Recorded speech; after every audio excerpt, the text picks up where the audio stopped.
Начальнику ГРУ Красной Армии генерал-лейтенанту Ильичеву. Срочно, совершенно секретно. По донесениям наших источников, немецкая промышленность наращивает производство тяжелых танков и самоходных орудий. Также противникам налажен выпуск особо тяжелых танков нового типа. Данная информация косвенно подтверждается сообщениями союзников о применении подобной техники в районе Кана. Установлено, что немецкие тяжелые танки нового образца производятся и ремонтируются на предприятии фирмы «Хеншель» в городе Кассель. Заместитель начальника первого управления ГРУ полковник Мильштейн. Wer ist da? Ich denke, die bringen uns Nachrichten über die neuen Panzer. Halt! Zeigen Sie mir Ihre Papiere. Hier gibt's keine Probleme, Obergefreiter. Was ist im Laster? Kisten. Es steht alles in den Dokumenten. Komisch. Warum so spät? Ulrich, untersucht das Fahrzeug.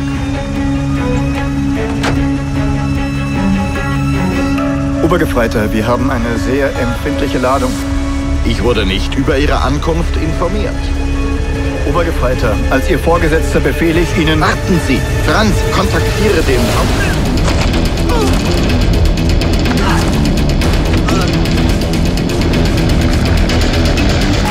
Полковнику Мильштейну. Совершенно секретно. Немедленно подготовить диверсионно-разведывательную группу для заброски в Кассель и проникновения на завод. Задачи — добыть производственно-техническую документацию, уничтожить наиболее ценное технологическое оборудование. О подготовке докладывать ежедневно. Ильичев.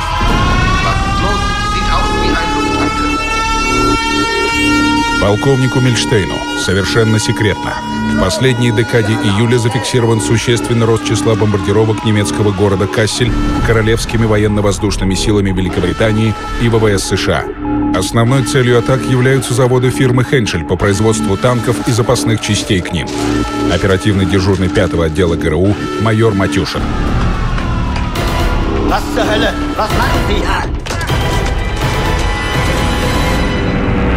Начальнику ГРУ Красной Армии генерал-лейтенанту Ильичеву.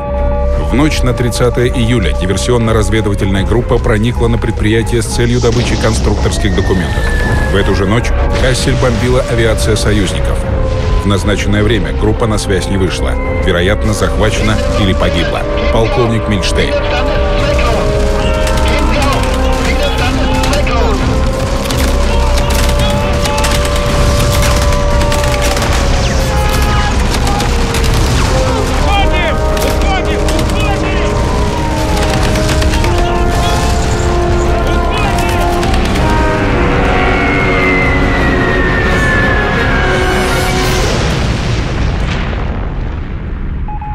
Председателю Государственного комитета обороны СССР.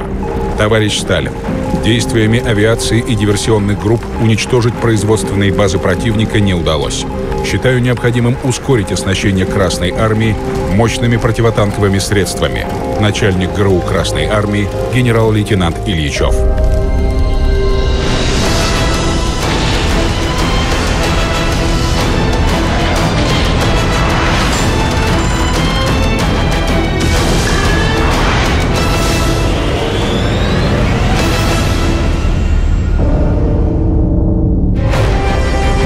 Летом 1944 года Красная Армия наступала на широком фронте от Балтийского до Черного моря, завершая освобождение территории СССР от оккупации.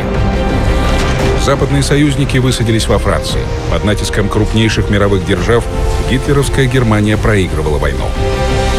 Руководство Третьего рейха было убеждено, нужно ускорить перевооружение вермахта и люфтваффе, укрепить боевую мощь новейшей техникой, тяжелыми танками, реактивными самолетами, а также баллистическими ракетами. Собрав последние ресурсы, немцы надеялись с помощью нового чуда-оружия «Вундерваффе» нанести союзникам по антигитлеровской коалиции сокрушительный удар и принудить их к подписанию мира на приемлемых для рейха условиях. Но для переоснащения немецкой армии требовалось время, а его оставалось все меньше. К августу 1944-го советские войска, освободив Белоруссию и Украину, вошли на территорию Польши. Передовые части Первого Украинского фронта захватили плацдармы на западном берегу реки Вислы, около города Сандомир. 6-й гвардейский танковый корпус прорвал немецкую оборону около города Бараново-Сандомирского. Танковый удар на юге Польши разрушил планы командования вермахта по стратегической обороне на Вислинском рубеже. Немцы рассчитывали остановить противника на восточном берегу и создать мощную оборонительную линию. Выигранное время позволило бы оснастить танковые войска новейшей бронетехникой, а авиацию — реактивными самолетами. Сотни тысяч восточных рабов трудились на подземных заводах, обеспечивая фронт оружием и боеприпасами. Баранов-Сандомирские плацдармы Красной Армии меняли ситуацию в корне. Адольф Гитлер заявил: «Плацдармы представляют собой пистолет, приставленный к голове империи. Его необходимо срочно ликвидировать». Группой армий, противостоящих Первому Украинскому фронту, командовал генерал-полковник Йозеф Харпе. Его войска уже потерпели поражение под Львовом. Сдержать русских на Висле было его единственным шансом реабилитироваться. Чтобы выправить положение и отбросить русских на правый берег, немецким войскам требовалось подготовить сокрушительный удар в наиболее уязвимое место – в переправы через реку. Командующий Первым Украинским фронтом маршал Советского Союза Иван Конев прекрасно осознавал важность сохранения плацдармов. Если их не удержать, немцы укрепятся, и повторное форсирование реки повлечет за собой огромные жертвы. При этом ставка Верховного Главнокомандования требовала продолжения наступления, пока враг не наладил систему обороны. 3 бригады 6-го гвардейского танкового корпуса, в которых на ходу осталось до полусотни 34-ок, нанесли удар южнее Баранова и устремились к Кракову, сумев прорваться к городу Вислица, транспортной развязке на юго-востоке Польши. Стремительное продвижение танков застало немцев врасплох. Городок обороняла пехотная часть, из бронетехники имелось лишь несколько самоходок «Штук». Серьезной оборонительной линии противник создать не успел. Однако задача гвардейцев была не из легких. Брать Вислицу приходилось без разведки, артподготовки, без авиационно-бомбового удара. Танкисты могли рассчитывать только на бойцов стрелковых рот и свои собственные силы.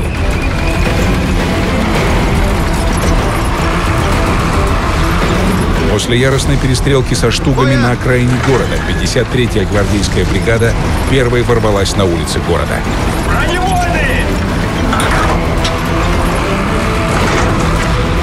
К вечеру того же дня полковник Архипов доложил по рации: «Вислица взята». Наступление советского танкового корпуса на Краков открыло перед генералом Харпе возможность одержать небольшую, но очень важную победу. Достаточно отрезать корпус от основных сил русских, и он будет разгромлен, что основательно ослабит танковую армию генерала Рыбалка. Потрепанные дивизии Харпе принимали эшелоны с пополнением. Штаб срочно верстал план главного удара от Хмельника в направлении Шидлов, Сташев, Баранов, целью которого являлось уничтожение основных переправ через Вислу, связывающих русских с восточным берегом. Вспомогательный удар должен был отсечь от тылов 6-й гвардейский танковый корпус к востоку от Вислицы и стрелковые дивизии на южном фланге. Приготовления немцев не остались незамеченными. Маршал Конев доложил о ситуации в Ставку. Он считал наступление на Краков преждевременным, а бригады танкового корпуса истощенными. Одновременно усиливались атаки противника в районе Баранова. Наши войска, прошедшие в сражениях сотни километров, устали. Ряды воинов, особенно танкистов и пехотинцев, поредели. Нуждались в отдыхе и пополнении боевыми машинами танковой армии. 3 августа Сталин с неохотой позволил Коневу прекратить наступательную операцию на Краков. Общее наступление силами 2 танковых армий, ранее запланированное на 6 августа, было отменено ради уплотнения обороны вокруг плацдармов. Приказ об отмене удара на Краков был полной неожиданностью для танковых экипажей. Он застал командира 53-й гвардейской танковой бригады полковника Василия Архипова в районе станции Вислица и привел в уныние. Земля под его танками была самой западной точкой Европы, освобожденной Красной армией от немцев. Приказом командования 53-й танковой бригаде предписывалось занять оборону восточнее Шидлова. Повинуясь приказу, танковый корпус повернул на восток. Не приученный обсуждать приказы командования, Архипов, как опытный командир, понимал: если в штабе армии принято такое решение, значит, бригаду под Шидловом ждет настоящее пекло. Узнав об отступлении русских, генерал-полковник Харпе пришел в ярость. Это означало одно: советский танковый корпус вывернулся из ловушки. Не хватило каких-то суток для организации отсекающего удара. В штабе Харпе лихорадочно просчитывали другие варианты, включая создание оборонительной полосы западнее Вислы. Но распоряжение из Берлина перечеркнуло любые планы, кроме контрнаступления. Приказываю группе армий ликвидировать русские плацдармы в районе Баранова. С 6 августа оба советских плацдарма подвергались непрерывным атакам по всему периметру обороны. Самолеты Люфтваффе бомбили переправы, нарушая снабжение. Подкрепления, перебрасываемые на левый берег, несли потери. Наземные службы советских ВВС не поспевали за стремительно продвигающимися на запад войсками. В критические дни начала августа плацдармы оказались за пределами зоны действия советских истребителей, без воздушного прикрытия. Находясь в воронке, видишь, как самолет пикирует и сбрасывает бомбы. Смотришь, они отрываются от самолета и летят прямо на тебя. Закрываешь голову руками, как будто это спасет, и ждешь. Взрыв. Слава богу, мимо. Но это страшно. Маршал Конев мог рассчитывать только на наземные войска. Для удержания позиций он сосредоточил у Сандомира 2 танковые и 1 общевойсковую армию. Только такими силами можно было сдержать немецкий натиск. Но проблема заключалась не только в численности солдат и количестве техники.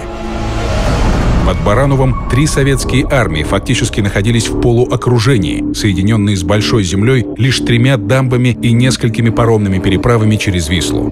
Войска нуждались в расширении плацдармов, увеличении контролируемой береговой полосы. В этой сложнейшей ситуации Конев принял рискованное, совершенно неожиданное для немцев решение – нанести охватывающий удар и отсечь сандомирскую группировку вермахта. Танковая бригада Архипова, занимавшая позицию у Шидлова, получила приказ отойти в тыл для срочного ремонта и пополнения топливом и боеприпасами. Без этого она была не боеспособна.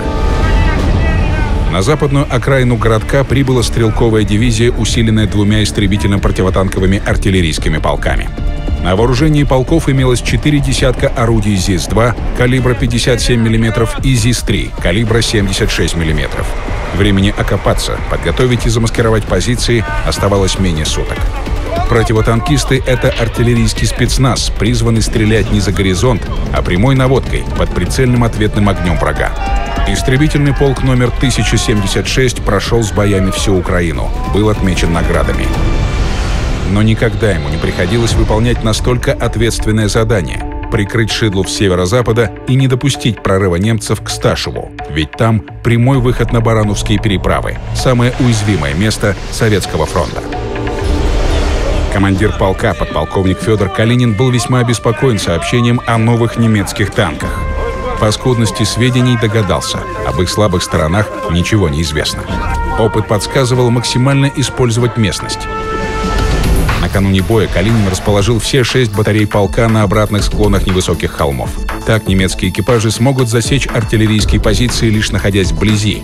Тем самым противник утрачивал главное преимущество своих дальнобойных пушек — вести убийственно точный огонь с 1,5-2 километров. Позиции батарей образовали уступы, чтобы брать атакующих в артиллерийскую вилку. Калинин волновался не зря. Накануне к Мельнику прибыл 501-й батальон, вооруженный новейшими «Тиграми Б», о которых ходило столько разговоров по обе стороны линии фронта. 45 танков, самых больших из всей крупносерийной бронетехники той войны. Толщина лобового листа 150 мм, длинноствольная пушка с отличной прицельной оптикой. Первое же применение в Западной Европе новых «Тигров», неофициально именуемых «королевскими», было весьма успешным. Немецкие танкисты поверили в их несокрушимую мощь. Этому батальону предстояло послужить острием копья танковой дивизии, что пронзит советскую оборону до самой Вислы.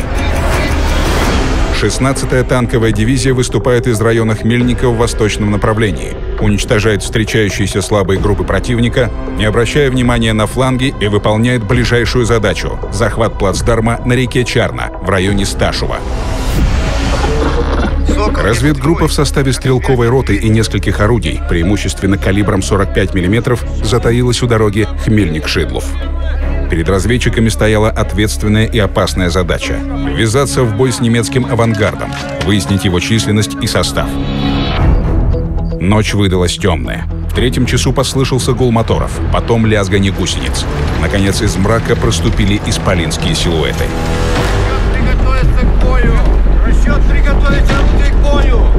При свете редких звезд и прикрытых щитками фар колонна бронетехники показалась на дороге.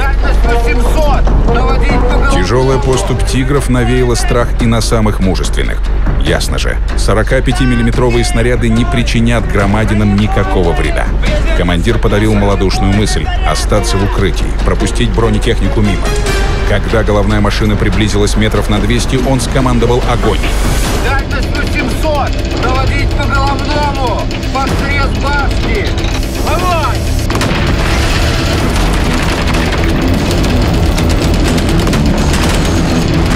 Немцы не ожидали отпора так далеко от Шидлова. Они теряли драгоценные минуты, чтобы перестроить танки в линию атаки. Огонь! Achtung! Russisches Geschütz, 5 Grad links. Советские батареи дали новый залп. Потом каждый расчет действовал самостоятельно, часто меняя позицию. Ночной бой протекал лишь при вспышках выстрелов и взрывов. Танкисты не могли понять, кто их обстреливает и какими силами. Несокрушимые «Тигры» замерли, не в силах сходу преодолеть слабый заслон разведотряда.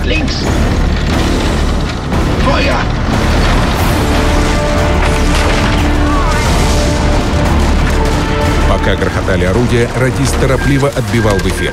Немецкая танковая группа приближается.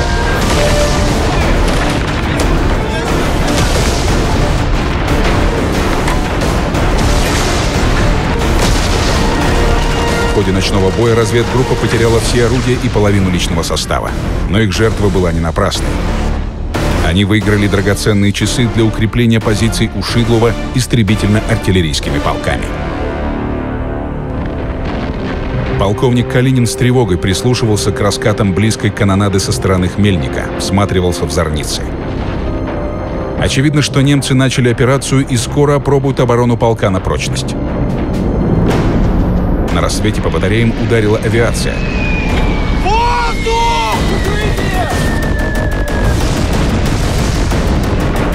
Затем Калинин увидел необычайно крупные танки в сопровождении панцергренадеров. Они накатывались не спеша, с остановками, часто стреляли, но разрывы фугасов вздымались далеко от цели. Калинин понял, наводчики в башнях не видят позиций, бьют наугад, зная, что где-то здесь засели противотанкисты. Надеются вызвать ответный огонь, чтобы сориентироваться по вспышкам и сравнять полк с землей. Значит, жизненно важно не отстреливаться до последнего момента.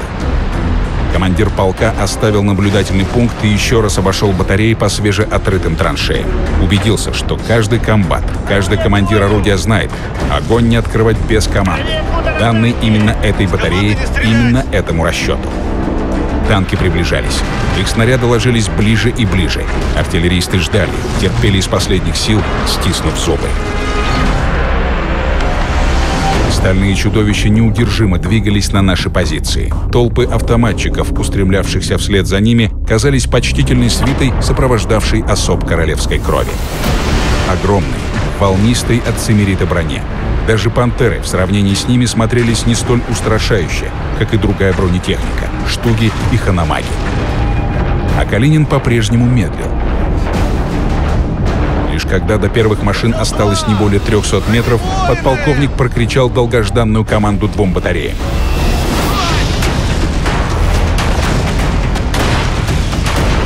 Очевидно, немецкий командир пришел к выводу. Все орудия русских вступили в бой. Оставалось раздавить их и ворваться в Шидлов. Королевские «Тигры» вышли вперед и поползли к советским окопам. Орудия первой батареи стреляли непрерывно. Закипало масло в гидравлике. Расчеты глохли от непрерывного грохота.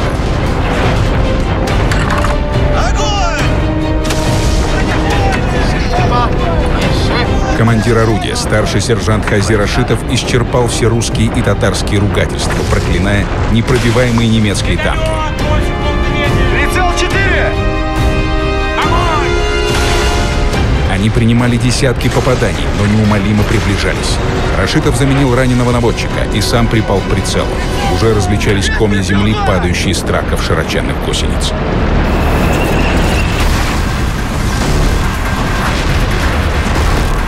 Калинин вел в бой еще одну, 5-ю батарею. Сработала его последняя заготовка — неожиданный фланговый обстрел танкового авангарда. Командир головного «Тигра», оглушенный и дезориентированный множеством ударов по броне, вдруг начал разворот навстречу 5-й батарее, подставив борт орудию Рашитова на чрезвычайно короткой пистолетной дистанции.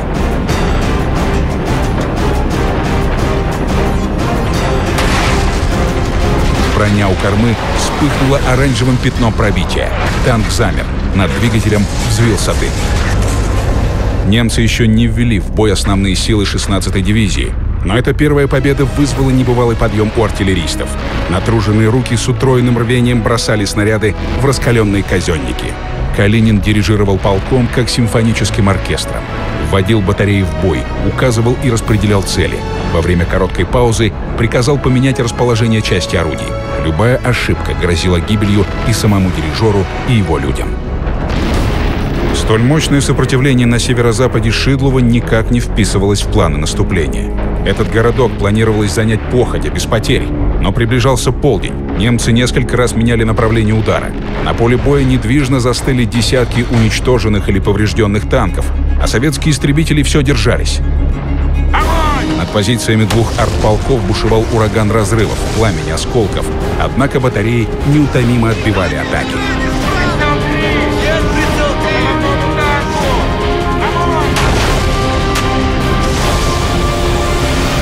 Лишь после нового удара Люфтваффе танковая группа проломила оборону и прорвалась к Шидлову. На этом наступательный порыв иссяк. Немцы откатились на исходную. Город решено было обойти с двух сторон и взять в клещи, не ввязываясь в уличные бои с неизбежными потерями. Советские части отступили на восток. Штаб генерала Харпе отправил в Берлин победную реляцию. Оборонительные линии русских сметены. Остатки пехотных и артиллерийских частей бегут к Висле. Операция развивается по плану. До переправ всего один день боев. Положение войск маршала Конева на Сандомирском плацдарме действительно было сложным, но артиллерийский заслон под Шидловым послужил лишь первой линией обороны. Немецкий танковый клин с королевскими «Тиграми» на острие понес серьезные потери, еще не встретившись с советскими танками.